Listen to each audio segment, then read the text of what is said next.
dalam khutbah Umar bin Khattab setelah diangkat sebagai Khalifatul Rasul, dia pernah mengatakan antara lain, jika kamu sekalian melihat dalam kepimpinanku ini bengkok, keluar daripada guideline Al-Quran dan Sunnah, faqawwimuni, maka luruskanlah aku. Ini antara ucapan Umar menyambung dari apa yang pernah diucapkan oleh Abu Bakar As-Siddiq radhiyallahu anhu. Abu Bakar pernah mengatakan bahawa aku bukan orang yang terbaik di antara kamu, tapi kamu sudah memilih aku sebagai Khalifah Rasul. Anda wajib taat kepada saya selama saya taat kepada Allah dan Rasul. Tiada kewajiban Anda taat kepada saya kalau saya keluar daripada Quran dan Sunnah. Dan itu menjadi pegangan dalam urus tadbir, pentadbiran dan khilafah para Khalifah Ar-Rashidun Al-Mahdiyun, antaranya Umar ibn Khattab. Hanya Umar menambah, jika kamu melihat aku bengkok dalam kepimpinanku, keluar daripada guideline Al-Quran dan Sunnah, faqawwimuni, maka luruskanlah aku. Jadi kriteria yang pokok sebuah kepimpinan kerajaan, government itu sebagai Islamic State, apabila dasar negara dan kepimpinan itu berada di atas kitab Allah dan sunnah nabawiyah. Saya pernah bagi pada anda surah An-Nisa 59. Okay. Jadi sangat penting ayat ini dibaca secara lengkap. A'udzu billahi minasyaitonir rajim. Ya ayyuhalladzina amanu athi'ullaha wa athi'ur rasula wa ulil amri minkum. Jangan stop di situ ya. Teruskan. Fa in tanaza'tum fi syai' farudduhu ila Allahi war rasuli in kuntum tu'minuna billahi wal yawmil akhir. Dzalika khairu wa ahsanu ta'wil. Ada sesetengah orang mungkin lupa, mungkin lalai, hanya separuh saja. Wahai orang-orang yang telah beriman, taatilah Allah dan taatilah Rasul dan ulul amri di antara kamu. Full stop di situ. Mungkin lupa. Sehingga ulul amri yang ditekan itu wajib taat pada ulul amri, wajib taat pada ulul amri. Tapi harus diteruskan ayat itu. Siapa ulul amri minkum itu? Yaitu pemerintahan yang diasaskan di atas kitab Allah dan sunnah. Fa in tanaza'tum fi syai'. Lalu apabila timbullah dalam perjalanan hidup bernegara, bermasyarakat, mungkin ada timbul satu isu yang berbeza pandangan antara rakyat dengan pemerintah umpamanya, maka hendaknya ketika berlakunya perbezaan, perselisihan pendapat, Allah mengarahkan semua orang mukmin, baik itu ulul amri atau rakyat, untuk mengembalikan perbezaan-perbezaan pandangan itu ke mana? Ilallah ay ila kitabillah, ilal Quran war rasul ma ay ila sunnah. Jadi ini dasar, ini penting sekali di sini. Dasar dan asas pemerintahan Islam ialah diasaskan di atas kedua sumber ini. Itu yang namanya ulul amri mesti dalam pentadbirannya menjadikan Al-Quran dan Sunnah sebagai tapak, asas, foundation. Ini ciri yang sangat penting untuk menilai sama ada satu negara atau pemerintahan itu Islamik atau tidak. Apalagi lihat dasarnya apa. Dan tidak hanya sebuah dasar, tetapi bila berlaku tanazu', segera kembalikan ke situ. Jadi referensinya itu apa? Referensinya ialah Al-Quran dan Sunnah Nabawiyah. Fa in tanaza'tum fi syai' farudduhu ila Allahi war Rasul in kuntum tu'minuna billahi wal yawmil akhir. Bagaimana ya Allah berfirman macam itu di awal, ya ayyuhalladzina amanu. Sementara di sini in kuntum tu'minuna billahi wal yaumil akhir, kan mereka sudah beriman. Jadi salah satu di antara tuntutan iman ialah ar-raddu, mengembalikan perbezaan pendapat ke mana? Pada Al-Quran dan Sunnah. Itu tandanya iman. Artinya kalau tidak mau mengembalikan perbezaan pada Al-Quran dan Sunnah, maka keimanannya is question mark, dipertanyakan. Harus dinilai kembali imannya itu. Jadi nilai iman itu seperti itu. Kalau sudah dikembalikan kepada Al-Quran dan Sunnah dan ada keputusan Allah dan Rasul, maka sebagai mukmin mesti taslim, total submission kepada keputusan Allah dan Rasul. Jangan lupa surah 465, surah 33 ayat 36. Lupakan lirik, ingat ayat Al-Quran. Surah An-Nisa 65. Bismillahirrahmanirrahim. Surah 4 ayat 65. Fala wa rabbika la yu'minun hatta, yang pertama, yuhakkimuka fima syajara bainahum. Sama tadi dengan surah 4:59. Merad, mengembalikan kepada Allah dan Rasul. Di sini, hingga mereka menjadikan kamu sebagai pemutus hakim dalam perkara yang mereka berselisih. Itu yang pertama. Kedua apa? Thumma la yajidu fi anfusihim harajan mimma qadait. Kemudian apa? Tidak merasa apa? Keberatan, kecil hati dalam menerima keputusan Rasulullah. Keputusan Rasulullah dalam hadis yang sahih adalah keputusan dari langit. Keputusan Rasulullah adalah wahyu. Dan yang ketiga apa? Bila dibagi dah keputusan oleh Allah Rasul sallallahu alaihi wasallam, wa yusallimu taslim. Taslim, menyerah sepenuhnya, menerima sepenuhnya keputusan itu. Dengan mengetepikan kepentingan diri, ego, ataupun apa lagi, self interest, diketepikan semuanya, buang itu semuanya. Sebab kalau ada, tandanya imannya belum sempurna. Karena dia masih apa? Ikut tunduk patuh pada pandangannya, pendapatnya, kepentingannya, egonya. Tidak tunduk patuh secara total kepada keputusan siapa tadi? Keputusan Allah dan Rasulnya. Perhatikan surah 33 ayat 36. Jadi surah 4 ini kita interpretasikan, kita tafsirkan dengan melalui surah 33 ayat 36.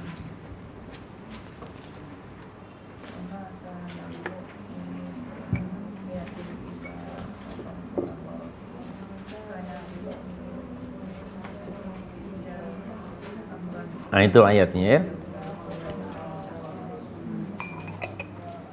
Ayyakuna lahumul khiyaratu min amrihim.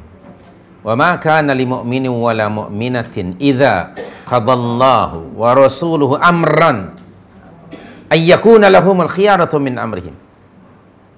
Tidak patut bagi seorang lelaki yang beriman, demikian juga tidak patut, tidak wajar, tidak layak bagi seorang perempuan wanita yang mukminah apabila Allah dan Rasulnya telah menetapkan qadha, Allah dan Rasulnya telah menetapkan amron, suatu urusan bagi mereka. Am di situ urusannya. Apatah lagi urusan-urusannya ada hubung kait dengan agama, akidah, ibadah atau akhlak. Tidak ada dan tidak layak bagi mereka ayyakuna lahumul khiyaratu min amrihim. Tidak wajar mereka apa? Memilih, mendahulukan, mengutamakan pilihan mereka sendiri. Maknanya sebagai manusia mungkin akan ada perasaan, ini hawa nafsu ya, disagree dengan keputusan Allah dan Rasul. Mungkin keputusan Allah dan Rasul itu tidak ngam dengan keperluan diri, kepentingan diri. Maka timbullah perasaan nanti rebel, tak setuju, baik dengan ucapan atau sikap. Nah, perbuatan ini disebut maksiat. Okey, berarti dia telah tunduk patuh pada his own desire daripada keputusan Allah dan Rasul. Pada masa ini, ketika ini, na'udzubillah, si fulan ini telah mengambil his own lust and vain desire as his God. It's not a small matter. That is why Allah mengatakan, in kuntum tu'minuna billahi wal yawmil akhir. Jika benar kamu itu beriman kepada Allah dan hari akhirat, kamu mesti menerima sepenuhnya keputusan Allah dan Rasul dan mengetepikan kepentingan diri. Kalau ada sedikit pun kepentingan diri, maknanya kamu belum lagi mukmin yang hakiki, yang real. Jadi ternyata iman ini banyak tuntutannya. Antara lain tadi, mengetepikan kepentingan diri. Jika itu dibuat, na'udzubillah, maknanya mendahulukan kepentingannya. Atau sekurang-kurangnya, okey lah, I boleh dengar itu, tapi for me, I have my own lah. You know, I'm a modern man lah, I'm a modern person. I tinggal di bandar, lain lah kalau di kampung. I orang bandar. Kan? Begitu. Bandar bukan sekadar bandar, raya lagi. Bandar raya. Tengok. Dia sudah panjang perangnya macam hantu raya. Ini disebut maksiat. That is why diikuti dengan amaran yang keras pada ayat berikutnya. Wa may ya'sillaha wa rasulahu. Barang siapa yang menderhakai Allah dan Rasul, apa maksudnya? Dia tetap memilih pilihannya, pandangannya, kepentingan dirinya atau keluarga atau masyarakat. Memilih yang itu. Padahal Allah sudah memberi keputusan dan Rasulnya. Maka dia telah melakukan maksiat kepada Allah dan Rasul. Maka orang yang demikian, faqad dhalla dhalalan mubina.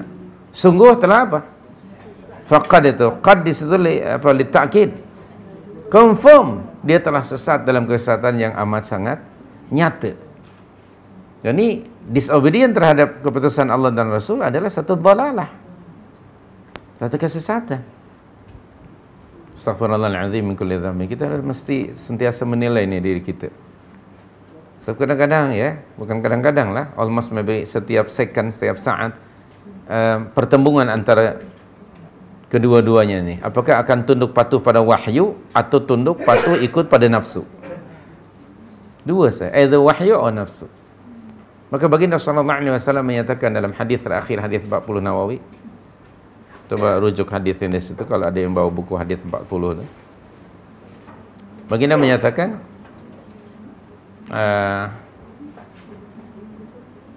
la yu'minu ahadukum. Hadis 41 kah? 42 tu mana situ? Hadis 42. La yu'minu ahadukum hatta yakuna hawahu taba'an lima ji'tu bihi. Betul? Terjemahan makna hadis apa?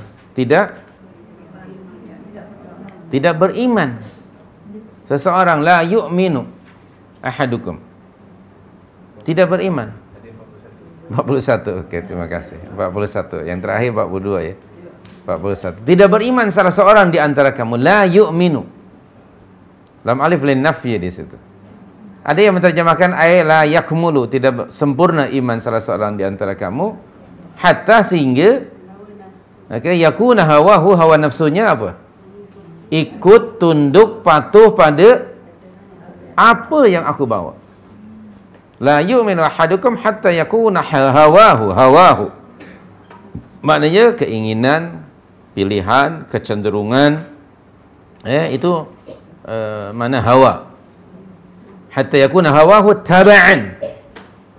Taba'an, ikut tunduk patuh pada ajaran yang aku bawa. Jadi iman itu menuntut si mukmin untuk apa dia? Taslim. Total submission. Subhanallahil karim, Nabi Allah Ibrahim contoh yang terbaik, kerana kita mengikut millah Ibrahim. Begitu Muhammad SAW mengikut millah abikum Ibrahim. Dalam Al-Baqarah yang pernah kita baca ayat 131 kan, atau 132, tengok di situ. Ayat 132 kalau tak salah. 132, idh qala lahu rabbuhu, betul? Idh qala lahu rabbuhu aslim. Terima kasih. Idh qala lahu rabbuhu aslim. Qala aslamtu li rabbil alamin. Tengok. Ketika Allah memerintahkan kepada Ibrahim alaihissalam dengan perintah aslim. Itu kata kerja itu. Dari aslama. Yuslimu aslim. Aslim. Islamlah kamu. Tunduklah kamu. Taatlah kamu. Itu perintah. Fi'lul amr.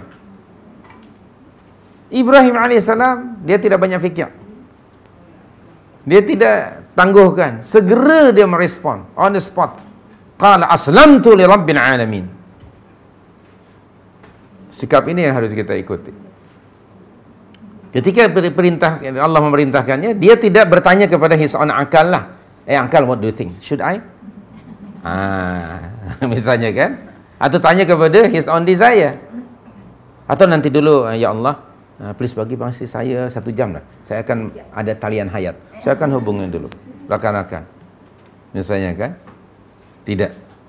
Jangan ditangguh-tangguhkan. Terus saja. Aslamtu li rabbil alamin. Maka tidak ada seorang yang beragama Islam lebih baik, tidak ada yang lebih baik dari orang yang aslama wajhahu lillah. Aslama wajhahu lillah, yang menyerahkan sepenuhnya kehidupannya, keinginan dan pilihannya lillah, kepada ketetapan Allah Subhanahu wa taala dan rasulnya. Wa huwa muhsinun. Sedangkan dia sentiasa melakukan ihsan. Jadi yang namanya Islam ialah submission. Orang Islam disebut muslim, yaitu orang yang sentiasa apa? Tunduk, patuh, taat kepada ketetapan Allah. Fizikal kita ni telah muslim, tunduk patuh sepenuhnya pada undang-undang Allah. Fizikal kita, semuanya ni, perkembangan badan kita dari dulu bayi, entah berapa inci, berkembang, berhenti menurut ketetapan Allah. Demikian juga kulit kita, dulu genyal kulit ini, sekarang terus ikut. Kita, we have no authority to stop it. Bukan begitu? Itu ikut sunnah Allah, tertakluk pada undang-undang Allah. Kalau fizikal sudah istislam kepada Allah, maka yang dituntut melalui agama dan iman ialah istislam apa? Pilihan kita, hati dan jiwa kita. Di sini yang namanya iman. Maka orang beriman selalu dia istislam. Tidak disebut muslim unless kecuali dia orang yang sentiasa tunduk, patuh dan taat kepada ketetapan Allah, dan ia orang yang mampu mengenyahkan kepentingan-kepentingan dirinya. Okey, kalau Allah sudah tetapkan suatu keputusan, mereka kata sami'na wa ata'na. Jadi iman kita ni masih terus ya, patut kita apa? Tingkatkan. Karena kadang-kadang memang ada satu masa ni hawa nafsu lebih kuat mendominasi diri kita. Okay? Dia contradict. Allah suka benda itu, hawa nafsu pula tak suka. Allah tak suka benda itu, hawa nafsu kata, sayang kalau saya tinggalkan. Dan ini belum tentu saya ada peluang lagi yang kedua, ketiga. Begitulah selanjutnya. Oh ya Allah ya Karim. Jadi yang namanya iman ternyata bukan hanya satu kepercayaan yang ada di dalam hati, lalu dia tidur stagnan, dia mesti yataharrak. Dan seorang mukmin dipandu dengan imannya. Semoga Allah Subhanahu wa taala menguatkan iman kita hingga kita sentiasa punya sikap yang disebut as-sam'u wat ta'ah itu. Allahu akbar, Allahumma amin. Baik. Ayat 459 ini. Ya. Dalam konteks kita pada hari ini kan, batasan ketaatan itu di mana dia? Rasulullah sudah menyebut innamat ta'atu fi ma'rufin. Sesungguhnya ketaatan itu hanya dalam perkara ma'ruf sahaja. Dan sumber kema'rufan itu adalah qaulullah wa qaulur rasul.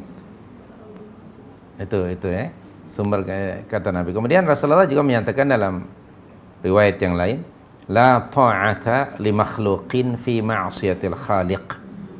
Tiada ketaatan pada mana-mana makhluk dalam perkara maksiat kepada Allah.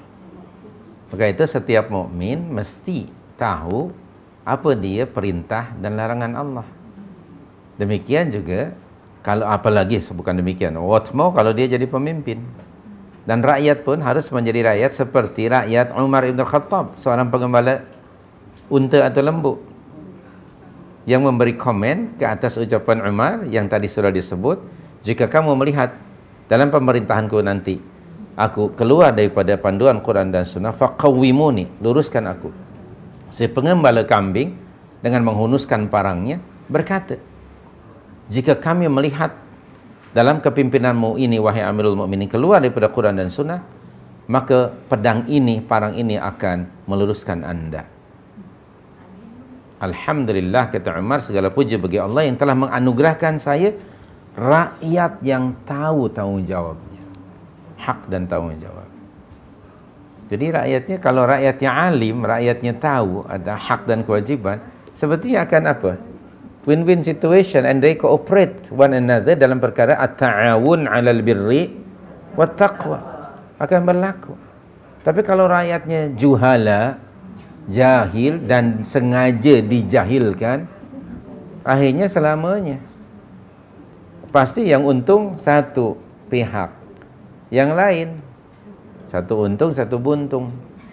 Sudah pasti. Nah, jadi ketaatan sekali lagi dalam perkara ma'ruf.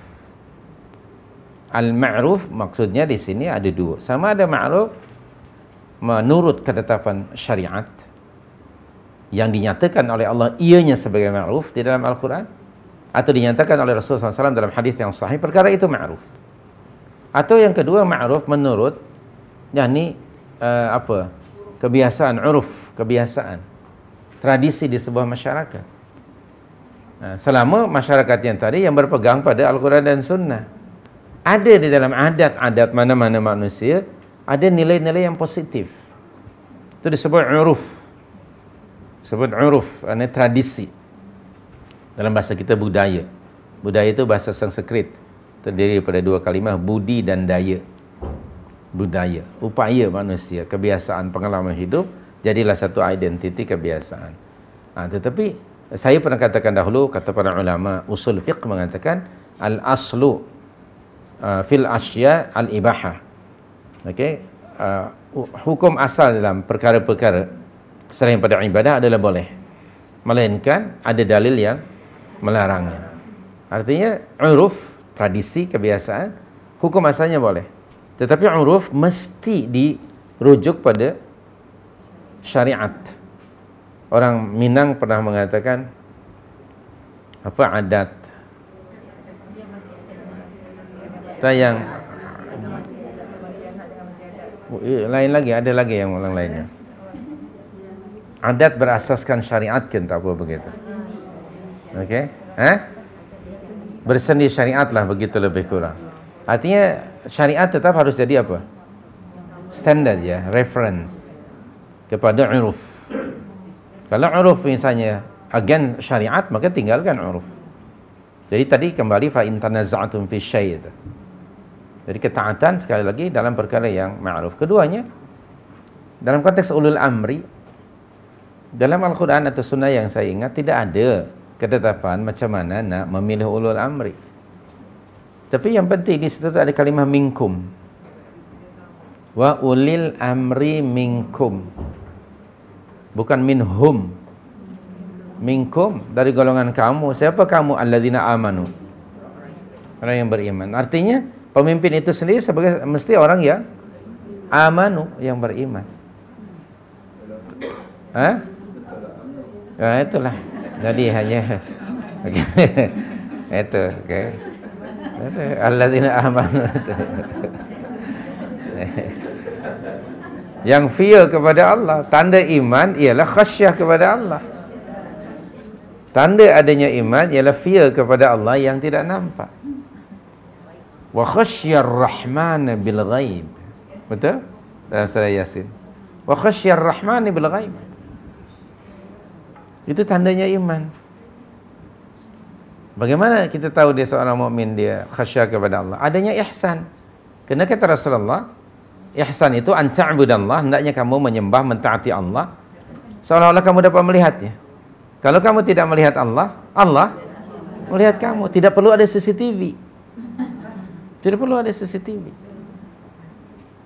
Tapi kenapa CCTV dia? Ya Allah.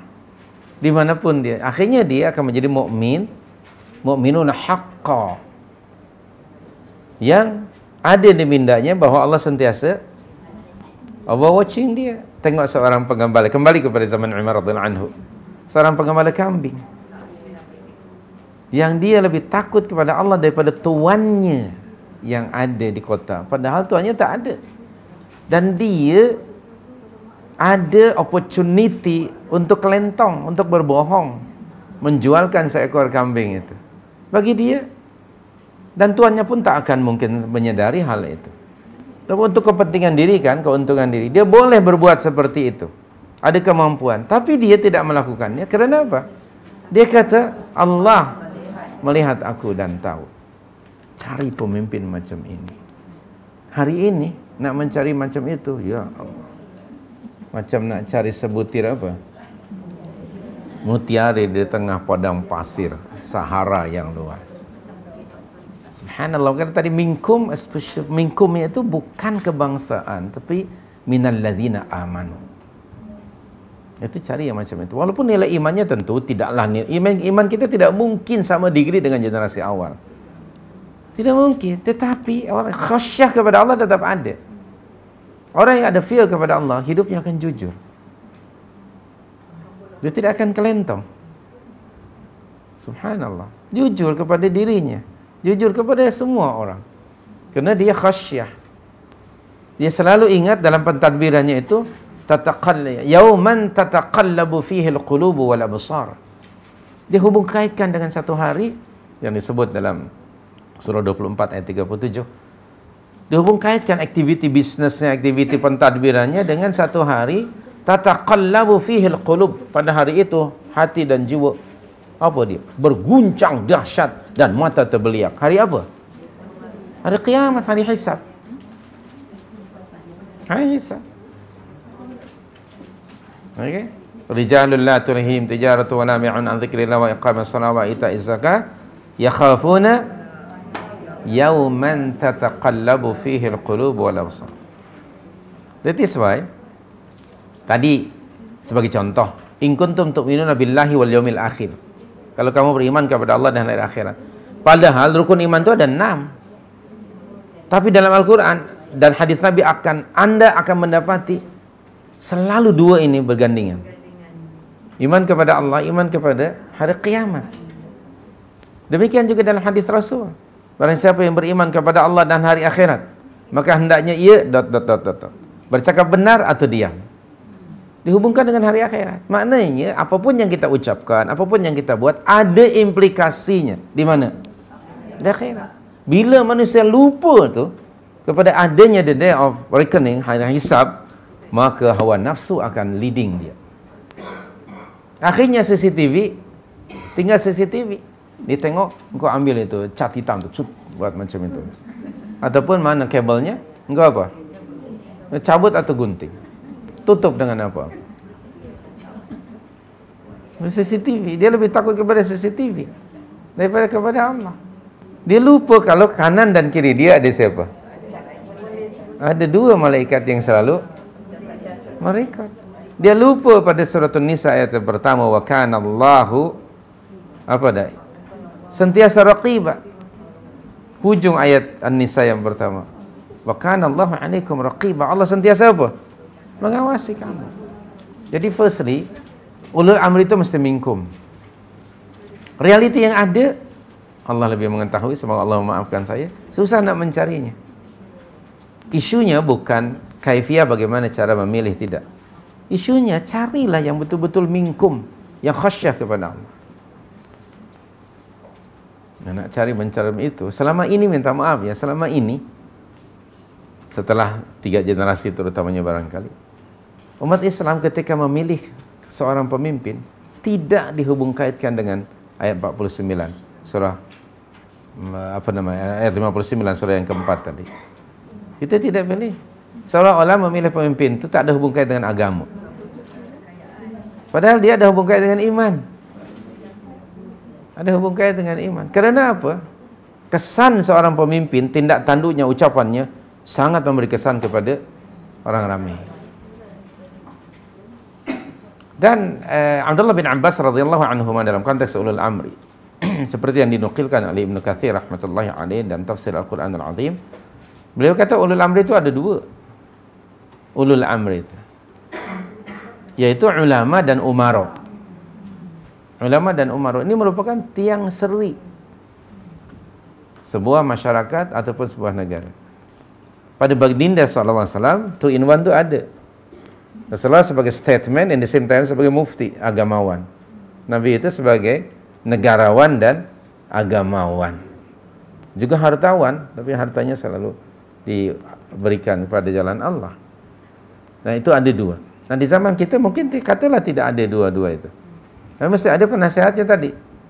Yang benar-benar juga penasehatnya khasyah kepada Allah dan punya peranan yang signifikan untuk meng-guide pemimpin supaya benar-benar kepimpinannya itu di atas jalan yang hak ataupun yang benar. Nah, jadi sekali lagi di zaman Rasul itu dua-duanya ada. Maka kata Abdullah bin Abbas, imma ulul amri di sini umara ataupun ulama. Dan dua-duanya harus saling apa? Saling komplement each other. Seperti tadi Amirul Mukminin Umar bin Khattab dan Al-Hur bin Qais radhiyallahu anhu. Dia punya peranan menasihati kan kepada Amirul Mukminin. Ya, cari yang seperti ini. Susah nak mencari seperti ini. Okey, kadang-kadang ada penasehat yang mungkin di zaman Soeharto, ya. Ini kembali kepada zaman yang saya pernah alami. Ketika Soeharto rejim itu, banyak penasehat yang dikeliling dia, tapi penasehatnya selalu ABS. Asal Bapak senang. Jadi kalau ada laporannya sentiasa apa? Bapak senang, baik aja. Hingga barangkali ketika raja itu sebenarnya dia telanjang. Tapi kata penasehatnya, pakaian Anda ini luar biasa, hebat sekali. Sehingga dia raja kan keluar nak menunjukkan pakaiannya, padahal dia awas, hati-hati. Ada penasehat seperti ini. Nah, di zaman Soeharto seperti itu penasihatnya, amnya, ABS. Melainkan ketika kejatuhannya lah. Dulu di antara orang yang dekat dengan dia, menteri penerangannya yang namanya Harmoko. Hari-hari mesti omong kosong. Harmoko. Hari-hari M tuh mesti omong kosong. Yang penting Bapak senang, Tapi ketika terakhir, barangkali Allah hadahullah, berikan taufik, dibagi tahu yang sebenarnya. Yang akhirnya dengan keizinan Allah, masyiatullah, dia jatuh. Karena justru yang menjatuhkannya antara lain si Harmoko itu.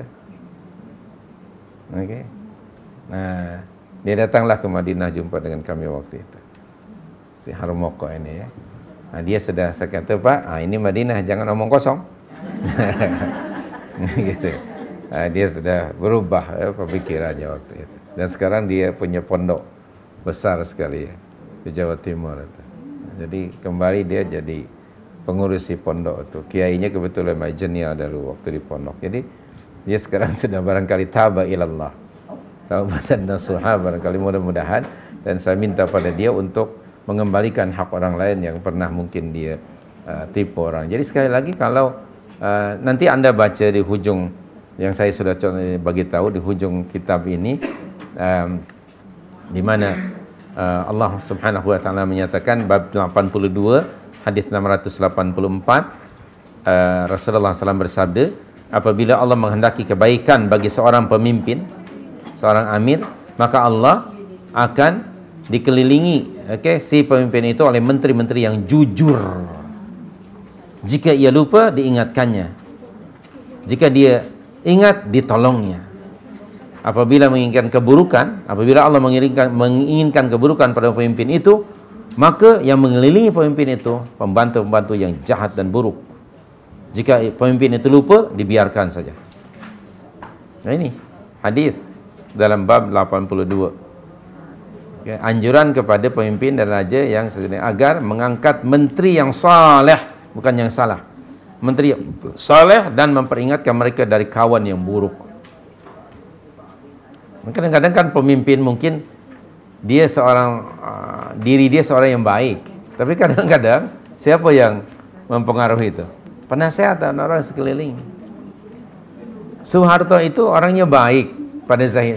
Dia sebagai as a person lah, is a good man, good person. Tapi anak-anaknya nih yang mengambil kesempatan dalam kesempitan. Semua anak-anaknya waktu itu kita tahu kan, dengar, sarakus. Dari anak yang tua sampai kepada cucunya, bahkan ketika terakhir dia itu, cicitnya sendiri. Semua nak jadi menteri, yang jadi PM, nak jadi MP. Anak yang tua itu kan namanya Tutut itu. Yang perempuan tu. Tutut. Tanpa usaha tetap untung terus. Itu. Tiuti. Tutut. Tanpa usaha tetap untung terus. Itu. Dia apa saja projek, untuk dia. Anak beranaknya. Dan akhirnya, ya, ini ulangan. Dulu pernah ada zaman-zaman dahulu. Yang akhirnya Allah akan menjadi sebab dia jatuh. Padahal orangnya asalnya baik, orang lain. Istrinya pula disebut sebagai Ibu Tian Persen. Okey, Ibu Tian Persen. Okey. Begitulah. Kadang-kadang orang sekeliling. Kalau tidak anak-anak, mungkin menantu. Kalau tidak menantu, mungkin bini. Mungkin entah siapa, adik-beradik. Waspada. Astaghfirullahaladzim min kulli dzambin. Maka di ini, hadis ini, coba sebutkan. Kalau Allah menghendaki kebaikan pada pemimpin itu, dikelilingi orang-orang yang saleh. Antaranya tadi Umar bin Khattab, penasihat dia ialah Al-Hur bin Qais. Menasihatinya dengan Al-Quranul Karim. Dan Umar akan berhenti di atas qaul Allah wa qaul Rasul. Umar sekali-kali tidak mengatakan, aku ni Amirul Mukminin lah, tak patut you menasihati ayat macam itu. Tak ada. Atau penasehatnya diam aja, sebutnya tahu pemimpin ni salah, tapi dia diam aja, kerana dia bimbang juga. Kalau aku buka mulut, mungkin dia bimbang kan. Nah, sekarang aku ada dribble, ada itu dan ini, baik diam aja lah. Akhirnya menjadi apa? Rubber stamp istilahnya kepada pemimpin itu. Ini penasihat yang macam ini, na'udzubillah, mungkin akan mendapatkan double punishment. Kenapa? Meridai kemungkaran. Bukankah as-sukut dalun ala ridha? Diam itu menunjukkan ridha dan suka. Kanu la yatanahuna 'an munkarin fa'aluh. Dalam surah yang ke-6 itu kan disebutkan oleh Allah, orang-orang ulama di kalangan Yahudi juga mereka pun dibantai oleh Allah dalam surah 5, dalam surah 5 ayat yang ke-79. Okey. Kanu la yatanahawna 'an munkarin fa'aluh. Labisa ma kanu yaf'alun. Tengok. Dalam surah 5 ayat 79, Al-Maidah 79. Dahulu mereka, orang Yahudi, para ulamanya, satu dengan yang lainnya, apabila ada orang melakukan kemungkaran, la yatanahun, tidak menghentikan, tidak melarang kemungkaran yang dilakukan itu. Lalu Allah mengutuk mereka, la bi'sa ma kanu yaf'alun. Amat buruklah apa yang mereka lakukan itu. Maka kemudian ada satu hadis dalam hadis 40 akhir zaman, mafhum hadis itu, akan datang satu masa seburuk-buruk orang di antara kamu di bawah, di kolong langit, di bawah langit ini adalah ulama-ulama kamu. Pernah dengar hadis itu? Seburuk-buruk orang di antara kamu di akhir zaman nanti adalah para ulama kamu. Ulama yang macam mana? Ulama yang disebut di dalam surah 7 ayat 175 hingga 178. Okey. Nah, di sini. Na'udzubillah min dzalik. Ulama yang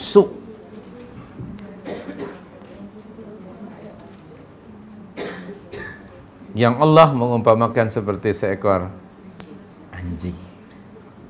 Tidak ada perumpamaan yang begitu hina yang dibuat oleh Allah dalam Al-Quran seperti seekor anjing, kecuali para ulama. Ulama yang dengan ilmunya mengaut keuntungan dunyawiyah untuk kepentingan dia. Na'udzubillah min dzalik.